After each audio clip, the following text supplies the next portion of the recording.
เอาค่ามาส่งค่าคลิปเอาในก็ย้อนฝากถึงไอ้วันเลยผู้ปันแห้งไอ้วันเองเนาะเอาค่าเขาค่ามาทัดกันด้วยเนาะผู้ปันแห้งไอ้วันเนี่ยรัดความเตอสินเตอซื้อรัดความเนาะว่ามาว่าจากว่าเจ้าเนี่ยผมกึดนะเจ้าเนี่ยทำมาจังเปิ้นว่าทำมารัดสื่อเสียงเปิ้นเนาะอันมันได้ใกล้รัดนะใจไตอ่อนเฮ้ยเยาก็ออกมารัดปลาคายเยาก็ออกมารัดปลาไอ้น้องไอ้เสียงตีอยู่ลำปางนั่นนะอันว่าตั้งปีเสร็จจนไล่เขาเป็นจุ่มเหลวกันเขาทับเฮ็ดพัสปอร์ตทับเฮ็ดบัตรเฮ็ดไว้ทับเฮ็ดบัตรปกติดจากก่อนใจนายค่ะนะทีไหนเนี่ยไอ้วันไหนมันเป็นก้นเจ้งคือกล่อมหูนะคาวาได้เอ่อคาวาได้เนาะมันเหมือนเจ้งก้นหยอกเราแบบเห็นเนาะลาดลองโคไลโคเขียวเข้ามาข้าเป็นจับผักว่าเจ้าเก่ามาลาดแต่เสียตั้มขึ้นลือกำในปุ่งแตกนะอันไผ่โคเขียวในห้องคายแกหันใจไตอ่อนแกอันรัดน่ะอันไผ่โคไลเนี่ยเนาะอันอยู่อยากขาโคไลให้หากินจังไอ้วันกันเนี่ยเนาะมีตังนางเมียจริงมีตังเข็ดลาเนาะมีตังไอ้วันมีตังเหยียบเมืองอ๋อนำหน้าอันมันจังตักจักก็จะเนี่ยมีปลาแต่ว่าถึงฉากโควิดเขาจะเนี่ยเนาะนำหน้า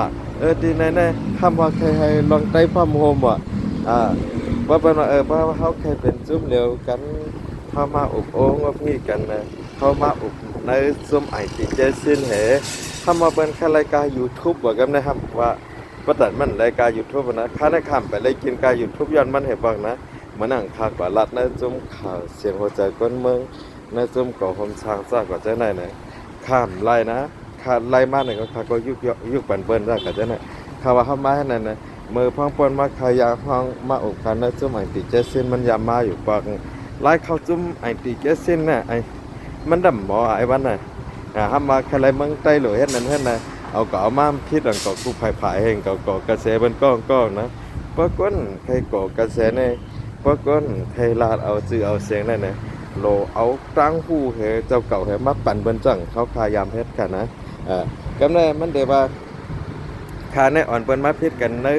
TikTok เนี่ยเนาะค่าเขาก็ใครมาลาดก็มันก็มันนำปันค่าเขาลาดน่ะเน่ว่าภายนั่นเป็นโค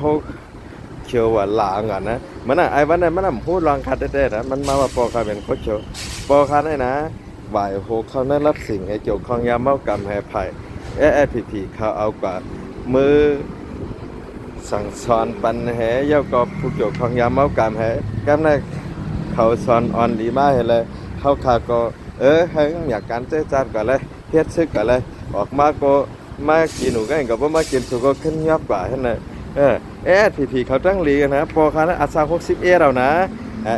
พีเอาเลี้ยงไว้ให้เป็นก้นเขาให้เลี้ยงลมปล่อยให้ไอ้วันนะอย่าไปว่าจังนั้นนะผู้กำผู้ลองเปิ้นให้เก่งว่าหั่นน่ะกำได้สั่งว่าหากใครเฮ็ดซึกอาจีเด้อเนอะพอคัน60นะจังอาจีเด้ครับเยอะก็การไปมักมีเฮาค่าอันเฮาขับมีเฮินมียี่ไว้ตีเมืองมิดแน่นะตันโพงเตตันได้เฮือหามีเฮิน2หลัง3หลังน่ะตีเมืองมิดน่ะตันโพงเตตัน5เฮงแสนน่ะให้อันเป็นจังหนังอันชัวเพราะว่าเขาฮักอาจีให้เขามาเฮ็ดอาจีเฮาแลนะปามเงินขึ้นได้เฮาได้ขอบเงินนั่นให้มาอยู่ภายอาจีนะไอ้บ้านนะบ่มาป้องใจมาโดยตีไหนน่ะจะว่าคนเมืองใต้ปอดของเฮาน่ะเจิมฮู้มันจังหอบสนเนียงเข้ามามันจังหอบนาเข้ามามันจังหอบเพื่อนหอบเย่เข้ามาเขาตกล็อกเลยอยู่ล็อกนั่นภายโคกโฉอุบเนี่ยก็เขาก็ละกาอะไรเฮ็ดซึกโคกเขียวภายโคไลอุบเปิงเนี่ยก็เขากาอะไรเฮ็ดซึกโคไลเมื่อป่นมานั่นตีเกียงกายนั่นเป็นเฮ็ดซึกโคไลตั้งวันตามาหมาหน้าไอ้วันกำเนิดซึกโคไลเมียมาดีให้มาเฮ็ดโปสูเนี่ยไอ้วันเนี่ยเป็นไก่เฮ็ดซึกโคกเขียวก็มันหลาเบิ่นดิไอ้วันบ่ก็ว่ามาฮู้มาซ้ำหังฮู้บ่ก็ว่ามาฮู้มาลัดความเขาปุงเขาแปรเพิ่นก็ห้องเพิ่นมาว่าบ่เพิ่นว่าไม่เป็นมาน่ะจังไม่ได้เจอความคนจันเตรียมจังได๋เปิ้นลาดนะไอ้วันนะก็ผักในมาแหก็เป็นไตก็ก็ทางรองก็มาเกินหนาลาดติ๊กหมอ